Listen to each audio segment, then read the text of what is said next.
Cordial saludos, amigos de Hogar TV.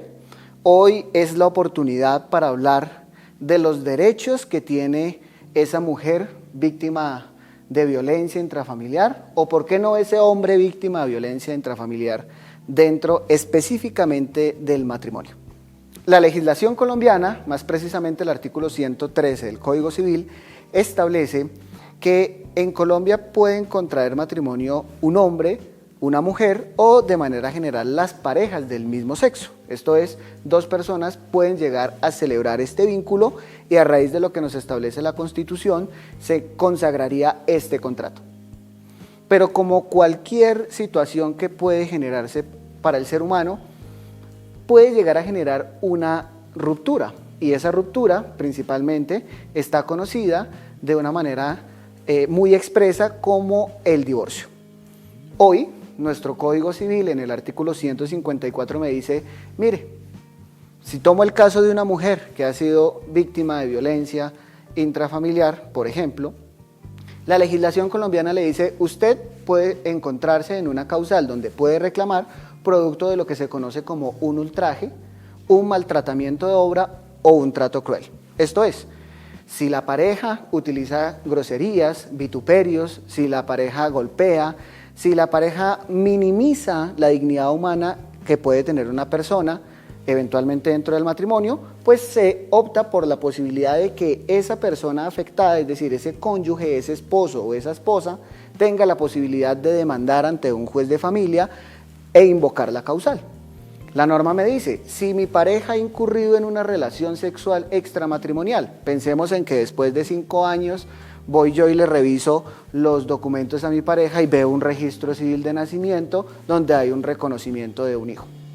En ese caso, ¿cómo no?, podría esa pareja afectada demandar de igual manera el divorcio. La norma nos dice, si usted se encuentra con una persona que habitualmente consume bebidas alcohólicas, que se encuentra en una embriaguez habitual, pues reclame el divorcio. Si eventualmente usted puede o se encuentra frente a aquellas situaciones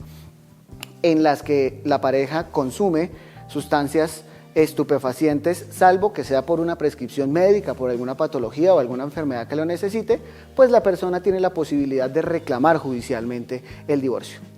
Pero en estos casos específicos, así como en aquellos eventos en los que cualquiera de los cónyuges incumple con las obligaciones que la ley les impone, bien sea como cónyuges o como padres, como cuando el padre o la madre incumple con el pago de las obligaciones alimentarias respecto de los hijos, o cuando golpean o maltratan a los hijos, pues tiene usted la posibilidad de reclamar el divorcio por vía judicial.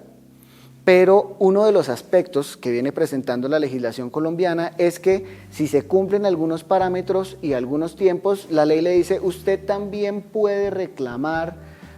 alimentos en favor suyo. ¿Por qué? Porque usted es una persona víctima, en este caso es lo que el Código Civil conoce como el cónyuge inocente o el cónyuge no culpable. El otro fue el que tuvo la culpa, el otro es el que seguramente causa la violencia intrafamiliar, y a raíz de eso entonces vean que además de la causal de divorcio podemos solicitar eventualmente el pago de la cuota alimentaria que corresponda.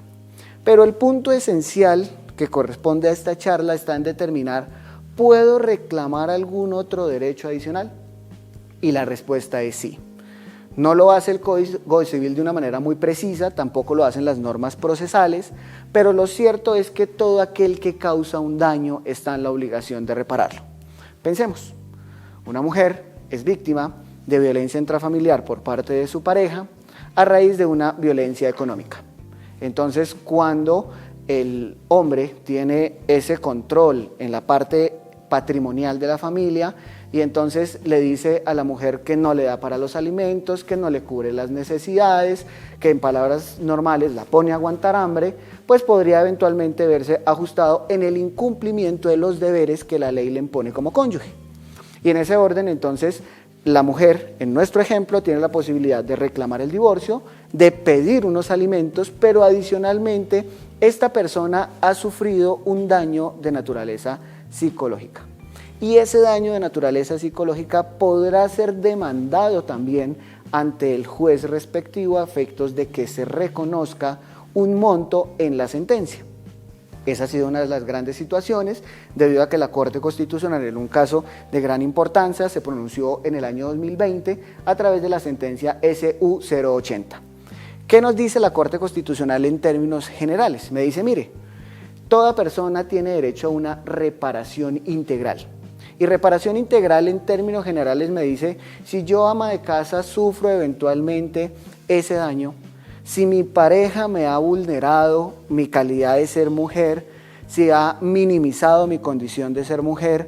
entonces yo tengo la posibilidad de invocar esa causal de divorcio y solicitarle al juez que adicionalmente esa persona sea condenada al pago de los perjuicios morales respectivos. Cuando nos referimos a los perjuicios morales, pues nos referimos de una manera muy precisa a aquellos que tienen que ver de naturaleza psicológica, aquellos que generan una disminución en cuanto a la forma en la que la persona puede eventualmente llegar a sentirse, una congoja, como lo denominan algunas sentencias emitidas por las altas cortes. En ese sentido, uno de los puntos está en que debemos reclamar en la demanda que haya una condena en perjuicios en favor, en nuestro ejemplo, de esa mujer que ha sido víctima de violencia. Pero miren que en este caso las violencias pueden darse de diferentes formas. Puede ser una violencia física, un maltrato como un golpe, puede ser una violencia psicológica, como en aquellos eventos en los que existen ultrajes, groserías, vituperios que normalmente se utilizan, o en el ejemplo que les colocaba, puede tratarse simplemente de manera muy abierta de una violencia económica en la que pueda llegar a incurrir uno de los cónyuges durante el desarrollo del trámite del matrimonio.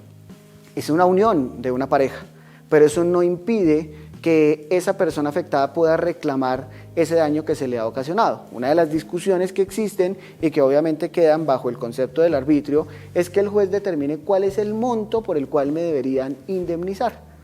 Muchas de las reglas acuden al derecho penal en consideración a que allá está tasado hasta 1.000 salarios mínimos legales mensuales vigentes para efectos de indemnizar eventualmente un perjuicio. Y entonces en ese orden, acudiendo a algunas reglas, tendríamos que ver la situación en la que eventualmente se pueda reclamar hasta ese monto o un monto inferior, que es lo que normalmente acceden los jueces. Pero estamos viendo hoy que esa mujer que se pueda ver afectada en el ejemplo que planteamos reclame de manera directa la indemnización por los perjuicios morales. Procesalmente hablando, lo que nos dice la sentencia es que a pesar de que no existe un mecanismo expresamente establecido en nuestro Código General del Proceso para ese caso en particular, en virtud de que hay una deficiencia por parte del legislador del Congreso de la República para regular ese asunto, entonces nos dice, apertúrese un incidente de reparación integral dentro del proceso civil una vez se ha dictado la sentencia. En términos normales es, ya declaramos el divorcio, ya dijimos que usted está obligado al pago de alimentos, pero ahora le vamos a decir que lo vamos a condenar en perjuicios. Y en perjuicios determina que dentro de un lapso que establece la legislación tenemos que probar cuál es el monto de los perjuicios, tenemos una libertad probatoria, podemos llevar a los testigos familiares que conocen esa situación, al hermano, al tío, al hijo que conoce esa situación, podemos llevar un perito experto, pensemos en el psicólogo, en el psiquiatra, que solicitamos una cita en la EPS para esa situación y entonces tenemos un dictamen donde fuimos y le contamos la verdad a ese experto y eventualmente esa situación la hacemos valer dentro del proceso. Una vez se presentan todas esas situaciones, vean cómo la legislación colombiana no solamente protege el aspecto económico derivado de la pareja, sino que adicionalmente busca reparar aquellas situaciones morales que se puedan ver afectadas a raíz de la causal de divorcio en la que se incurrió. En estos términos, no siendo esto de manera cerrada, los invito para que cualquier inquietud que tengan nos puedan seguir aquí y nos puedan contactar en nuestras redes sociales y en nuestro correo electrónico para mayor asesoría. Un gusto estar con ustedes.